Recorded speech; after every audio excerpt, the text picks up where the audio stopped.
নপুংসক টাইপের সরকার আমরা কখনো দেখিনি। দুষ্ট লোকজন, সন্ত্রাসী লোকজন যা বলে সরকার সেইটা পালন করে।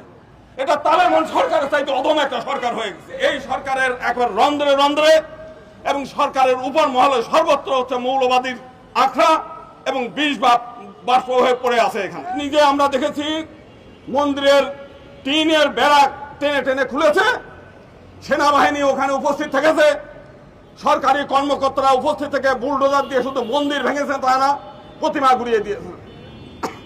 তারা বলতে চায় এটা অবৈধ স্থাপনা। পাশে মসজিদ রয়েছে, মাদ্রাসা রয়েছে, বিএনপি অফিস রয়েছে, আরো শত শত অবৈধ স্থাপনা এই রেলওয়ের জায়গায় আছে।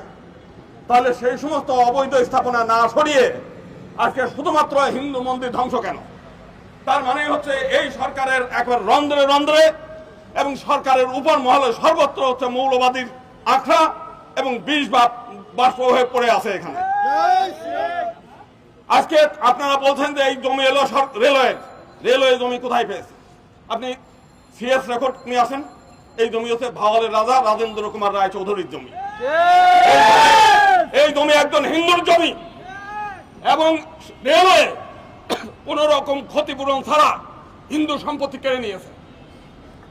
এই হিন্দু সম্পত্তিতে হিন্দুরা মন্দির করবে, এটাই স্বাভাবিক, এটা কোনো অবৈধ না। আজকে শুধু তাই না, আমরা মনে করেছিলাম যে এই সরকারের সময়ে এই মব সৃষ্টি হবে না। আমরা অতীতেও তত্ত্বাবধায়ক সরকার দেখেছি, কিন্তু এইরকম মানে হিজড়া টাইপের, নপুংসক টাইপের সরকার আমরা কখনো দেখিনি। আমরা দেখেছি অনেক সময় সরকারের ভয়ের চোটে দুষ্কৃতিকারী সন্ত্রাসী ভয়ে পালাইছে, আর এখন হচ্ছে দুষ্ট লোকজন, সন্ত্রাসী লোকজন যা বলে সরকার সেইটা পালন করে। এটা তালেবান সরকারের চাইতে অদম একটা সরকার হয়ে গেছে।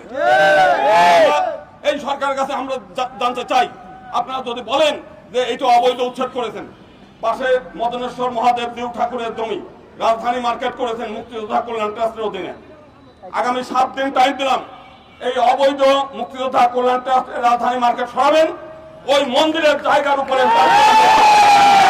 এটা সরান। সীতানাথ মন্দিরের জায়গার উপর আপনি ঈদগাহ ময়দান বানাইছেন, অবিলম্বে এই জায়গা উদ্ধার করবেন। যদি আপনাদের হিম্মত থাকে, যদি আপনারা করতে চান, যদি মনে করেন সমতার কথা, এটা করবেন। আপনারা 38 নম্বর টিপু সুলতান রোডে হিন্দু মন্দির, আপনারা সেখানে বিভিন্ন লোকের কাছে লিজ দিয়ে সেই মন্দিরটা মানুষের কাছে ভাড়া দিয়েছেন সরকার। বান্ডেল থাকলে প্রতি সেনমানিতে টাকা বাঁচবে। বিকাশ সেনমানি বান্ডেল কিনে জিতুন প্রতি লেনদেনে। সরকার একের পর এক হিন্দু সম্পত্তি দখল করেছে। বিভিন্ন জায়গায় ঢাকা শহরে অন্তত 100-র উপরে মন্দির এই সরকারের দখলে আছে, এবং হিন্দুদের জায়গা 26 লাখ একর সম্পত্তি সরকার হিন্দুদের তার দখল করে আছে। আপনারা আমাদের কাছে এই দেখান, এই আমাদের চিফ অ্যাডভাইজার কি করলো, উনি গিয়ে আমাদের ঢাকেশ্বরী মন্দিরে যায় বলে আমরা এক পরিবারের লোক। আপনারা এক পরিবারের লোক আজকে উপদেষ্টা নিয়োগ করেছেন, এতগুলো হিন্দু নিয়োগ করেছেন, আপনারা এতগুলো সংস্কার